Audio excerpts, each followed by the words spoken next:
What's up, y'all? It's your boy Shazne. Today I'll be starting a series called Film Recommendations. Obviously, nothing revolutionary here, but it's a series that I want to make so that I could share some of my favorite films or films that I feel like more people should watch and have that experience. Whether you could end up liking or not isn't necessarily my point, but more so having the knowledge of this experience and hopefully end up liking it as well.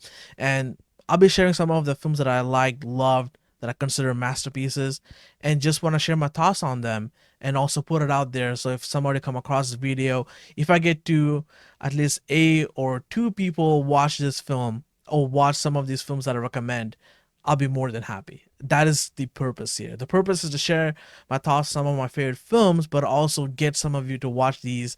Even if it's one or two, it doesn't don't matter to me as long as I get to kind of spread the words on some of these greatest films ever made that I feel like more people should be watching. With that said, let's get this rolling. To start off this episode, my first recommendation is In the Mood for Love, directed by Juan Kar-wai.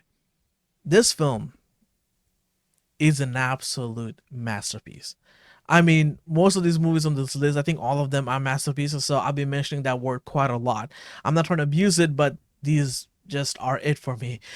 In the Mood for Love, it is a love story, a beautiful, emotionally engaging love story. And watching it for the first time, I think a year or two ago, I was truly blown the F away. It is beautifully shot. The composition is absolutely breathtaking. Like you can pause at any moment and admire these frames, man. What Juan Kar-wai was able to do with this film was truly transcending. You have to be on a different level, and also watching some of the behind the scenes or the conversations of it, some of his interviews, you can tell that he was just in the mood. The title itself speaks for it all, because for me it's like he was really in that mood to execute and tell the story. There was different renditions, different ideas. He really went with the flow and created this beautiful magic. Tony Long and Maggie Chung Maniak, I'm sorry if I'm really butchering their names, but they were absolutely fantastic. A lot of the performances are very internal, and those are my favorite kind of performances. Actors who can deliver internal performances, because that is really tough, because sometimes as an actor, you may not know if whatever you're trying to emote here is it actually coming through. With dialogue, there's a sense of guarantee that okay, the audience will know what I feel. But I love an actor when they can emote something, and without them saying they're sad or mad or whatever they're going through emotionally, if I can get to feel it without them saying it themselves, I think that is more of a exciting and immersive movie experience than everything constantly being said and exposition heavy 24/7. Here, there's many sequences, many moments throughout the entire film. You're constantly reading in between those lines, in between those eyes with these two actors, and you can see where both of them are at, and some of the conclusion to the story, and the way it kind of keeps going, and where these characters end up being and how they stand together at the end of it all. It is absolutely fascinating. It's something that keeps you thinking. The movie doesn't leave you. It is an absolute masterclass in visual storytelling, and that is In the Mood for Love. Next in line, Buster Keaton, The General. This is an action masterpiece. I was truly blown away by what they were able to execute in 1926. I'm telling you, anybody who watched this film, you wouldn't believe that this was executed in 1926. Some of the action set pieces, my God, it's like Mad Max before Mad Max. There's the whole movie is basically an entire chase sequence with the trains, and it is beautifully shot, and a lot of it is so effortlessly executed. I mean, because everything is in camera, the editing is just basically putting all of it together. But the performance by Buster Keaton, the stunts he was able to pull off, this man is an absolute legend, one of the greatest filmmakers to ever exist in the history of cinema, and this is his finest work from start to finish. Super engaging, super immersive, and it is fun. Once you watch the film, you will know the influence that it had on modern cinema for decades. In forever, post cinema was different after The General. Every chase scene you see, the way everything is shot and executed, the The punchline, what I love about The General is basically Buster Keaton starting this idea where every single bit has a three-act structure. All the greatest action set pieces you see in action movies, a good action film will always have, with every action scene, there's a structure in which there's a beginning, middle, and an end. That's how you get immersed into each and every single sequences. And here, every time there's an action set piece that's happening, there's always a bit that is going on. There's an always stories. There's a story that's been followed, and of course, Buster Keaton's performance in here, it is effortlessly beautiful. It's so good. For some people, the political side might be a little bit off, and they might not be able to get over it. But I would say that don't even pay mind to that.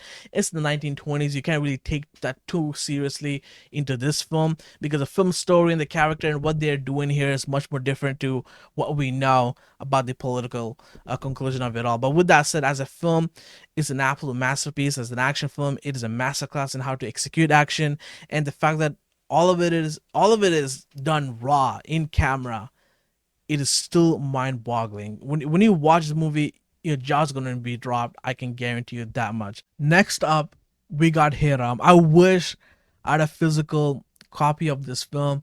Another masterpiece. This is from Indian cinema. It's my favorite Indian film of all time. Directed, written, and starring Ulaganayak and Kamal Hassan. He's one of the greatest living actors, one of the gods of world cinema, in my opinion. And this film right here, the whole film is executed in a psychological prospect of this individual and the journey this character goes on, and also the complexity of the world and the life and the tragedy and what and where it could all lead to. But what does it all mean at the end of the day? What revenge and anger and hypocrisy can mean at the end all of the day? The friendship, the love, the relationship. So it explores every side of human being, the sexuality, whatever it may be. It has a beautiful balance in not going way too over the top, but always pulling back in moments as necessary, ultimately giving us a very emotionally engaging cinematic experience. So this is an absolute masterpiece from Indian cinema. Again, it really breaks my heart that I don't have a physical copy of Hey Ram, because of how much I love this film. But when it comes to Indian cinema, it is nearly impossible. All right, it's impossible to get these movies in physical copies. They don't even make them. They used to, at some level, you can get a DVD, but they actually have a remaster of this film on Prime Video. So even if I got a physical media, I would like to get the new version, which is impossible. But if you can find this, because I don't know if it's available for everyone. It was available in Canada for a while, but they had a 4K restoration for Hey Ram, and it felt like and looked like it was shot yesterday. It's a beautifully composed and shot film as well. So for it to have the restoration, it looked spectacular. So if you haven't seen this film, definitely check this out. The final film of this episode is none other than Perfect Blue. My God, what a masterpiece. It is one of the greatest anime ever made, probably top three for me. There's a lot of influences this film had. Of course, some other great films that you may have seen. You cannot walk away from a great film on this caliber and not get inspired to pick up a camera and shoot something. Amongst these three films, this might be the one that might not be for everyone. You might not resonate or connect with, and it does somewhat requires multiple viewings for fully appreciate the greatness of it, because the first time you experience the story, a lot of it is unraveling and you're really immersed and engaging with the film emotionally because you care about the character and what could this all mean and what is going on. And when it concludes, it is one of the most satisfying cinematic experiences that I ever had. But it might be, for some people, you just hold on to it, because there's some imagery, some stuff that happens in the film that I really loved, and it really asked a lot from me emotionally to engage with. And once you do, it takes you to a journey that is super immersive and truly transcending.